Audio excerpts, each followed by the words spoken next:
اور ان کو پیدل سفر پر مجبور کیا جا رہا ہے۔ اللہ اکبر۔ حضرت زین العابدین بیماری سے نڈال ہیں اور تھوڑے سے سفر میں ہی تھک جاتے ہیں اور جگہ جگہ رک کر سانس لیتے ہیں، لیکن شمر ملعون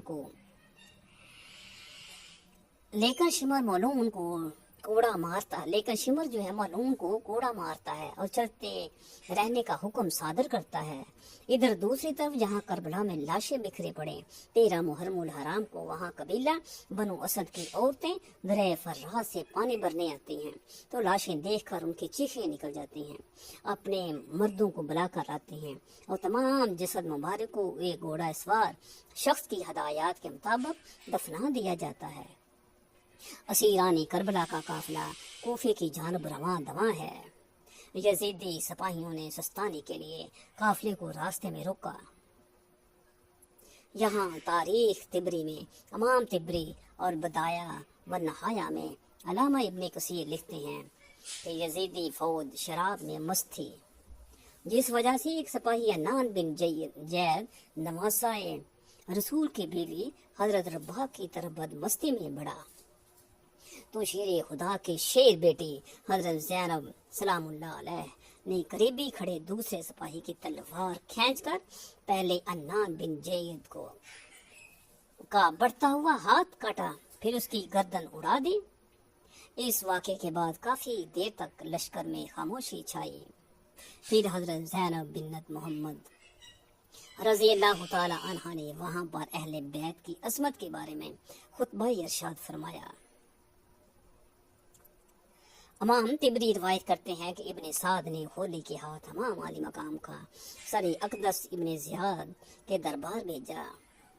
ہولی جب کوفہ پہنچا تو رات کا وقت تھا، اس لیے وہ سار مبارک کو اپنے گھر لے گیا اور ایک برتن میں ڈھانپ دیا۔ سار مبارک کو دیکھ کر اس کی بیوی سخت ناراض ہوئی کہ یہ تم نے کیا ظلم کر دیا ہے۔